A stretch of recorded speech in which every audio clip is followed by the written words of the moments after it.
शुरुआत कर रहे हैं कैरिबियाई द्वीप जमैका की खबर से, जहां मेलिसा तूफान ने भारी कोहराम मचाया है। तूफान से मची तबाही में 7 लोगों की जान चली गई। जमैका के तट से टकराया, तबाही का दौर शुरू हो गया। इस दौरान करीब 300 किलोमीटर प्रति घंटे की रफ्तार से हवाएं चलने लगी।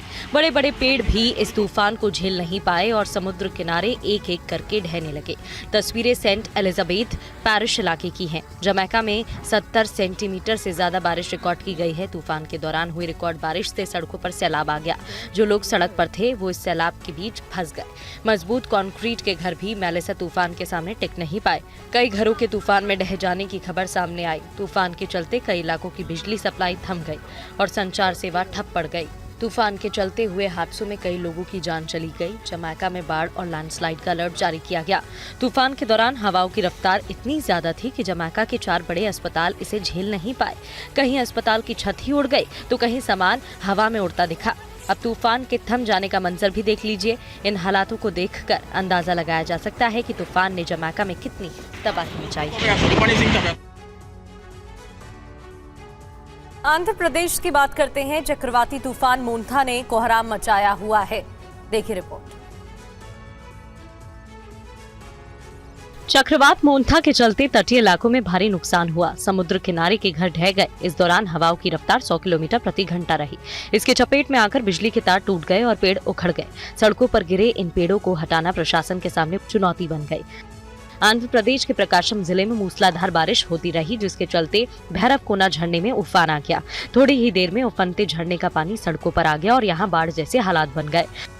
आंध्र प्रदेश के 15 जिलों में चक्रवाती तूफान से नुकसान की खबर है। तस्वीर आंध्र प्रदेश के विजयनगरम की है, जहां सड़कों पर बारिश के चलते भारी जल जमाव देखने को मिला। समुद्र का उफान लोगों को डराता रहा। आंध्र प्रदेश के गुंटूर में भी तेज हवाओं में कई पेड़ उखड़ गए। गुंटूर नगर निगम और पुलिस की टीम सड़कों पर गिरे इन पेड़ों को हटाने के काम में जुट गए, ताकि सड़कों पर आवाजाही को दोबारा से बहाल किया जा सके। आंध्र प्रदेश के कृष्णा जिले में भी चक्रवात का असर देखने को मिला। यहाँ कई पेड़ उखड़ गए। यहाँ भी कई घरों को चक्रवात से नुकसान पहुंचा।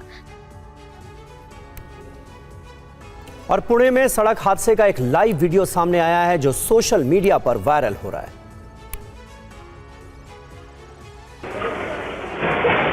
हादसे का ये वीडियो पुणे के कात्रज चौक का है। कैसे एक ट्रक और डंपर के बीच जोरदार टक्कर हो जाती है, देखिए। हादसा सुबह 5 बजे हुआ, जब फ्लोर टाइल से भरा ये ट्रक जैसे ही पुणे के इस नवले पुल के नीचे पहुंचा, चालक नियंत्रण खो बैठा। इसी दौरान एक डंपर भी पुल के नीचे से मुड़ रहा था। इससे ये तेज रफ्तार ट्रक जा टकराया और डंपर सड़क पर पलट गया। वहीं डंपर दीवार से टकराकर रुक गया। 2 और कारें इस हादसे की चपेट में आकर क्षतिग्रस्त हो गई। घटना की सूचना मिलते ही सिंघड़ रोड पुलिस मौके पर पहुंची और क्रेन की मदद से दुर्घटनाग्रस्त गाड़ियों को हटाया गया। पुलिस ने अभियुक्त ट्रक ड्राइवर को हिरासत में ले लिया और सिंघड़ रोड पुलिस इस मामले की जांच कर रही है। गनीमत रही कि इस हादसे में किसी की जान नहीं गई। फिलहाल ये पता नहीं चल पाया है कि क्या हादसे के समय ट्रक चालक नशे में था या नहीं। सड़क पर लगी सीसीटीवी में यह हादसा रिकॉर्ड हो गया, जिसका वीडियो वायरल हो रहा है। गुजरात के महिसागर जिले में एक दिल दहलाने वाली घटना सामने आई। यहां एक तेज रफ्तार कार ने बाइक सवार को कई किलोमीटर तक घसीटा। डरा देने वाली ये तस्वीरें गुजरात के महिसागर की हैं, जहां नशे में धुत कार सवार ने तेज रफ्तार में बाइक को टक्कर मार दी, जिससे बाइक सवार युवक कार की बोनट में फंस गया। इसके बाद कार का ड्राइवर बाइक और बाइक सवार को कई किलोमीटर तक घसीटता रहा। झकझोर देने वाली ये घटना महिसागर जिले के खानपुर तालुका की है। जानकारी के मुताबिक बावलिया से नरोदा की तरफ जा रही हाईवे पर एक कार ने बाइक सवार को करीब 3 किलोमीटर तक घसीटा। घटना का वीडियो पास से गुजर रही एक कार में सवार व्यक्ति ने बना लिया। स्थानीय लोगों की वजह से कार चालक को पकड़ लिया गया और पुलिस को सौंप दिया गया। अभियुक्त कार चालक की पहचान मनीष पटेल के रूप में हुई है, जो वडोदरा के जरोद में शिक्षक के रूप में तैनात है। पुलिस के मुताबिक कार से विदेशी शराब की बोतलें बरामद की गई हैं। घटना के समय कार में मनीष पटेल के साथ उसका भाई भी मौजूद था। पुलिस ने कार्रवाई करते हुए केस दर्ज कर लिया है और मामले की जांच की जा रही है। पीड़ित को अस्पताल में भर्ती कराया गया है, जहां उनका इलाज जारी है और उनकी हालत स्थिर बताई जा रही है। और जयपुर में एक बड़ा हादसा हुआ है। यहां एक चलती कार में अचानक आग लग गई। सड़क पर चलती गाड़ियों में आग लगने की घटनाएं चिंता का विषय बनी हुई हैं। एक बार फिर ऐसा ही हादसा हुआ। इस बार हादसा जयपुर के बीटी चौराहे के पास न्यू सांगानेर रोड पर हुआ। यहाँ पहुँचते ही इस कार में अचानक भीषण आग लग गई। सब कुछ इतना तेजी से हुआ कि कार में मौजूद लोग कुछ समझ ही नहीं पाए। कुछ ही देर में आग तेजी से भड़की और पूरी कार को अपनी चपेट में ले लिया। हादसे के वक्त कार में 2 लोग मौजूद थे, जिन्होंने किसी तरह से कार से कूदकर अपनी जान बचाई। आसपास मौजूद लोगों ने तुरंत दमकल विभाग को हादसे की सूचना दी। जब तक फायर ब्रिगेड की टीम मौके पर पहुंची, आग विकराल रूप ले चुकी थी। देखिए किस तरह से दमकल विभाग की टीम ने इस आग पर काबू पाया। कार सवार उमेश पुनिया ने शॉर्ट सर्किट को आग लगने की वजह बताया है। गनीमत रही कि इस हादसे में कोई घायल नहीं हुआ, लेकिन हादसे में ये कार पूरी तरह से जलकर खाक हो चुकी है। हादसे के इस वीडियो को आसपास मौजूद लोगों ने कैमरे में रिकॉर्ड कर लिया, जो सोशल मीडिया पर वायरल है। नेपाल में एक हेलीकॉप्टर हादसे का शिकार हो गया। कितने लोग इस हादसे में घायल हुए हैं, देखिए। हादसे की तस्वीरें नेपाल में एवरेस्ट बेस कैंप के पास की हैं, जहां आज सुबह यह हादसा हुआ। घटना एवरेस्ट कैंप के पास सोलुखुंबू के लोबुचे की है। हादसे का शिकार हुआ यह हेलीकॉप्टर एक विदेशी पर्यटक को रेस्क्यू करने जा रहा था और इसी दौरान हादसे का शिकार हो गया। हादसे वाली जगह के आसपास भारी बर्फबारी देखी जा सकती है। इसी बर्फ को हादसे की वजह बताया जा रहा है। लैंडिंग के दौरान बर्फ में हेलीकॉप्टर फिसलने लगा, जो इस हादसे की वजह बना। हेलीकॉप्टर का संतुलन बिगड़ा और वो हादसे का शिकार हो गया। हादसे वाली जगह के आसपास कई लोग मौजूद थे, जो तुरंत घायल की मदद के लिए पहुंचे। हेलीकॉप्टर में एक पायलट विवेक खड़का सवार थे और इस हादसे में वो बाल बाल बच गए। अब हादसे के बाद का वीडियो देखिए। हादसे में हेलीकॉप्टर बुरी तरह से क्षतिग्रस्त हुआ है। नेपाल में इन दिनों बड़ी संख्या में सैलानी कई देशों से ट्रैकिंग के लिए पहुंच रहे हैं। इसी दौरान कई बार सैलानी बर्फ में फंस जाते हैं, जहां हेलीकॉप्टर के जरिए सैलानियों को रेस्क्यू किया जाता है। इसी दौरान ये हादसा हो गया। और राजस्थान के झुंझुनू में हार्डवेयर की दुकान में भीषण विस्फोट हुआ। हादसे में दुकानदार की मौत हो गई।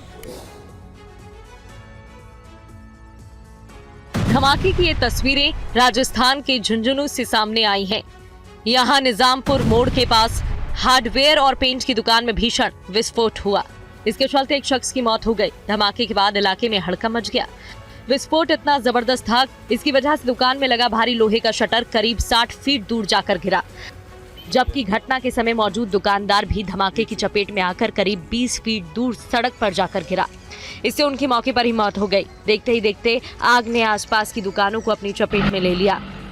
जब भी आग लगने की सूचना मिली, उसके तुरंत बाद पुलिस की गश्त की गाड़ी थी। मात्र 3-4 मिनट बाद गाड़ी पहुंच गई। तो गाड़ी पहुंचने पे एक रोड पे शंकरलाल और पूर्णा का जो व्यक्ति था, दुकान मालिक, उसकी रोड पे पड़ा मिला था। उसको उठा के तुरंत हॉस्पिटल पहुंचाया। हॉस्पिटल पहुंचाने के बाद में अग्निशमन से आग बुझाने पर आग पे काबू पाया गया तुरंत। धमाके की गूंज इतनी भयानक थी कि इलाके में दहशत फैल गई। पुलिस और फॉरेंसिक टीम अब हादसे की वजह का पता लगाने में जुटी है। एमपी के ग्वालियर में पटाखा फोड़ने की वजह से 2 परिवारों में जबरदस्त झड़प हो गया। एक दूसरे पर लाठियों से हमला किया गया। अब इस घटना का सीसीटीवी फुटेज भी सामने आया है। पटाखा फोड़ने पर जबरदस्त बवाल हो गया। 2 पड़ोसियों में मारपीट हो गई। जमकर लाठी डंडे चले। महिलाओं पर भी हमला हुआ। मारपीट का ये वायरल वीडियो मध्य प्रदेश के ग्वालियर का है। देखिए कैसे ये लोग एक दूसरे पर लाठी डंडे लेकर टूट पड़े। ये झगड़ा पटाखा फोड़ने को लेकर शुरू हुआ और 2 पड़ोसियों का परिवार आमने सामने आ गया। किसी ने लाठी पकड़ी, कोई बांस लेकर टूट पड़ा। एक दूसरे पर लाठियां बरसाई गई। लात घूसों की बौछार की गई। 2 पड़ोसियों के इस झगड़े में महिलाओं पर भी लाठी पड़ी। ये पूरी घटना गली में लगे सीसीटीवी कैमरे में रिकॉर्ड हो गई। इस मारपीट में दोनों पक्षों के 2-2 लोग घायल हुए। मामला ग्वालियर में माधोगंज थाना क्षेत्र के हेमसिंह की परेड इलाके का है। फिलहाल पुलिस ने दोनों पक्षों की शिकायत पर क्रॉस केस दर्ज किया है। मामले की जांच जारी है। वीडियो के आधार पर पुलिस तफ्तीश कर रही है। तस्वीरों को देखकर दोनों परिवारों के हमलावरों की पहचान की जा रही है। पुलिस का कहना है कि इस मामले में हर पहलू को ध्यान में रखकर ही जांच होगी। और अब बात यूपी के बरेली की। बरेली में एक महिला की गला रेतकर हत्या कर दी गई। हत्याकांड को लेकर पति और देवर को गिरफ्तार किया गया है। 1 साल पहले ही महिला का प्रेम विवाह हुआ था।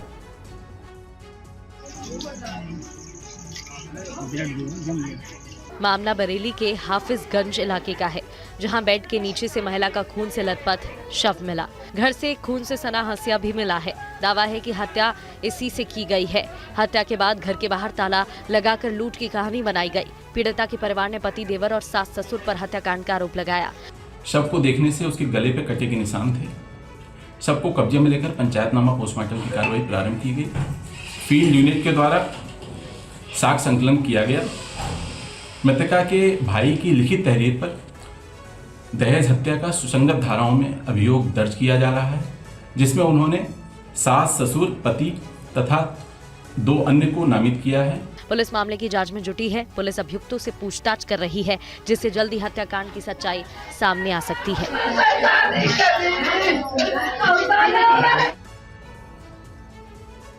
और मध्य प्रदेश के कटनी में बीजेपी बूथ अध्यक्ष मर्डर केस में अभियुक्तों का एनकाउंटर किया गया है। इन दोनों अभियुक्तों ने बीजेपी नेता की गोली मारकर हत्या कर दी थी। रिपोर्ट देखिए।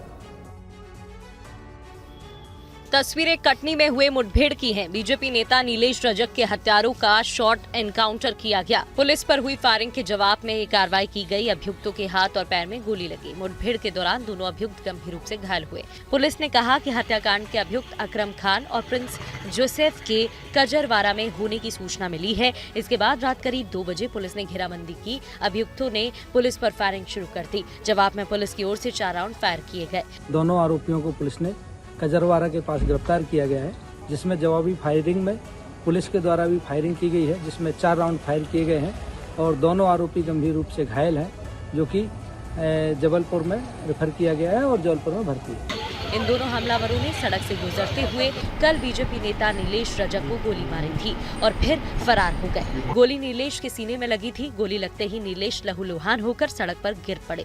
मौके पर मौजूद लोगों ने पुलिस को कॉल किया। पुलिस पहुंची और नीलेश को अस्पताल पहुंचाया, जहां डॉक्टरों ने उन्हें मृत घोषित कर दिया। कनाडा में लॉरेंस बिश्नोई गैंग ने फिर हत्या और फायरिंग की वारदातों को अंजाम दिया है। सोशल मीडिया के जरिए गैंग ने घटनाओं की जिम्मेदारी भी ली है। देखिए रिपोर्ट।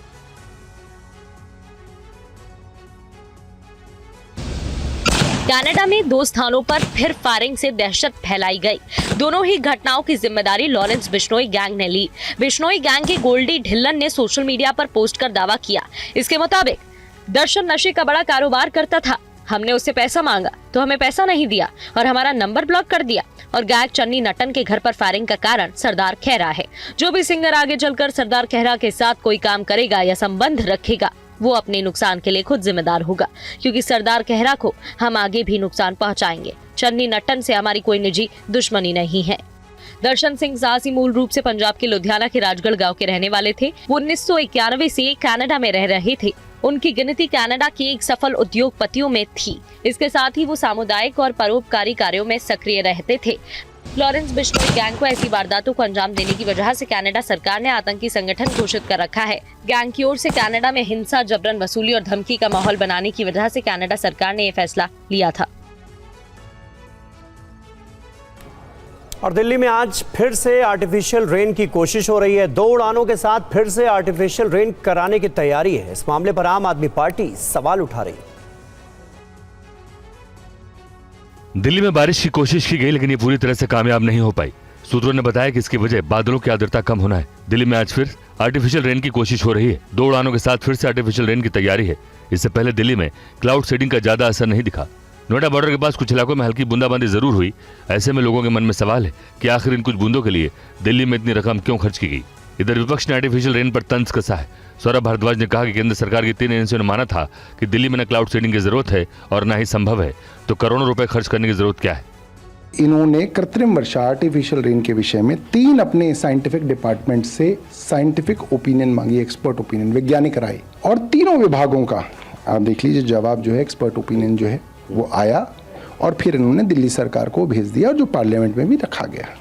वेस्टर्न डिस्टर्बेंसेस की वजह से बारिश होती है, हम सबको मालूम है सर्दियों में बारिश होती है, तो वो बारिश तो नेचुरली होगी, तो उसके लिए आपको क्लाउड सीडिंग की जरूरत ही नहीं है। दिल्ली सरकार का पैसा इस फर्जीवाड़े में, इस झूठी सर्कस में खर्च कर दिया। और चलिए सीधे आपको लिए चलते हैं दरभंगा के अली नगर, जहां गृह मंत्री अमित शाह संबोधित कर रहे हैं। सुनिए। जब आतंकवादी भारत की भूमि को लहूलुहान कर कर चले जाते थे, कोई जवाब नहीं मिलता। उरी में हमला किया, पुलवामा में किया, पहलगांव में किया, एक बार सर्जिकल स्ट्राइक की, दूसरी बार एयर स्ट्राइक की और तीसरी बार ऑपरेशन सिंदूर कर कर पाकिस्तान के घर में घुस कर सका। मोदी जी ने इस देश से आतंकवाद को मुंह तोड़ जवाब देने की परंपरा खड़ी की है। यहां फुलवारी शरीफ में भी पीएफआई वाले पहुंच गए थे। कांग्रेस की सरकारों के समय में पीएफआई बना, कोई बैन नहीं लगाता था। मोदी जी ने एक ही रात में पीएफआई पर बैन लगाकर 100 से अधिक स्थानों पर रेड कर कर पीएफआई की पूरी जमात को जेल की सलाखों के पीछे पहुंचा दिया।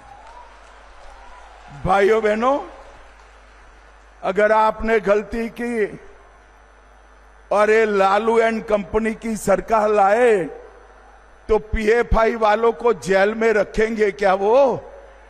अरे जोर से तो बोलो, रखेंगे? रखेंगे क्या? पीएफआई वाले जेल में रहने चाहिए या नहीं रहने चाहिए? भैया दाहिनी ओर वाले बोलो जरा, पीएफआई वाले जेल में रहने चाहिए या नहीं रहने चाहिए? भाइयों बहनों, मैं वादा कर कर जाता हूं, भारतीय जनता पार्टी का एक भी सांसद है तब तक एक भी पीएफआई वालों को जेल की सलाखों के बाहर नहीं आने। भाइयों बहनों, मोदी जी ने देश को सुरक्षित तो किया ही, अभी अभी जीएसटी में 395 चीजों पर टैक्स 28% और 18% से कम कर कर 0% और 5% किया है। हमारे देश की इकोनॉमी को 11वें नंबर से, हमारे अर्थतंत्र को 4थे नंबर पर मोदी जी लाए हैं, 4थे नंबर पर लाए। अरे दरभंगा वालों, क्या खुश हो जाते हो भाई? 4था नंबर ठीक नहीं है। 2027 में हम संसार का 3रे नंबर का अर्थतंत्र बन जाएंगे, 3रे। और भाइयों बहनों, मैं दरभंगा में मोदी जी ने जो किया है उसकी बात करता हूं।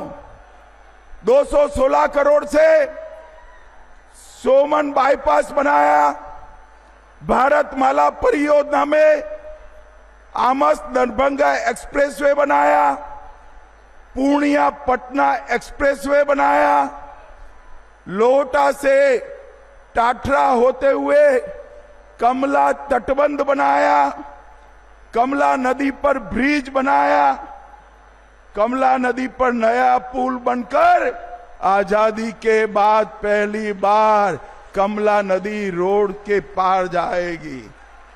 335 करोड़ से दरभंगा का रेलवे स्टेशन दरभंगा की संस्कृति के अनुरूप बन रहा है। 253 करोड़ से बाईपास रेल लाइन बनाई। और जोर से ताली बजाना दरभंगा वालों, दरभंगा में मेट्रो भी आने वाली है, मेट्रो भी आने वाली है। दरभंगा से लखनऊ अमृत भारत ट्रेन बनाई और अब सीतामढ़ी से अयोध्या भी हमारी अमृत भारत ट्रेन जाने वाली है।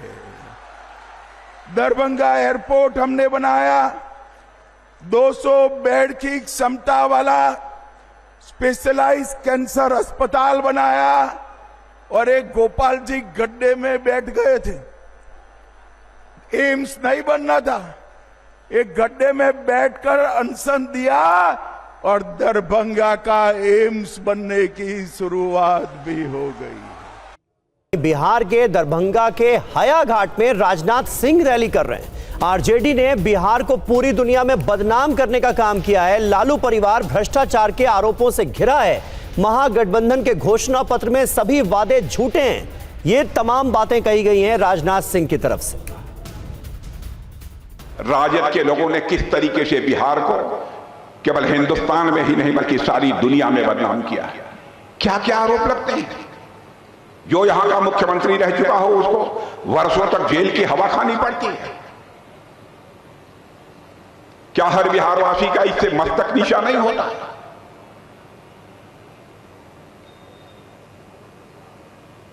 बहनों भाइयों, कोई बिहार के वरिष्ठ नेता हैं लेकिन मुख्यमंत्री रहते हुए राजद के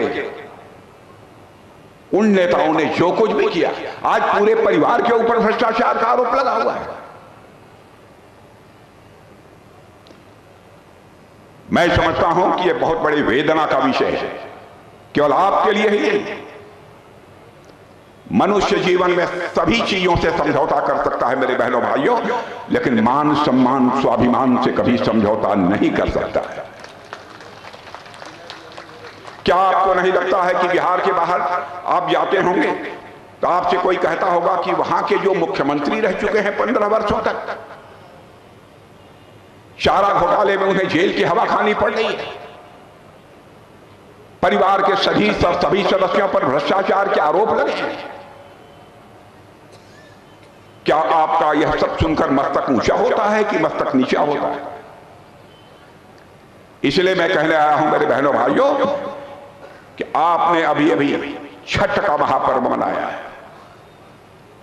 और मैं मानता हूं कि अभी बिहार चुनावी महापर्व मनाने की तैयारी कर रहा है। चुनाव में मुद्दा साफ है कि आने वाले वर्षों में बिहार को विकसित राज्य बनाना है या फिर उसे जंगल राज की ओर ले जाना है। यह फैसला यदि करना है तो आप सभी को यह फैसला करना है।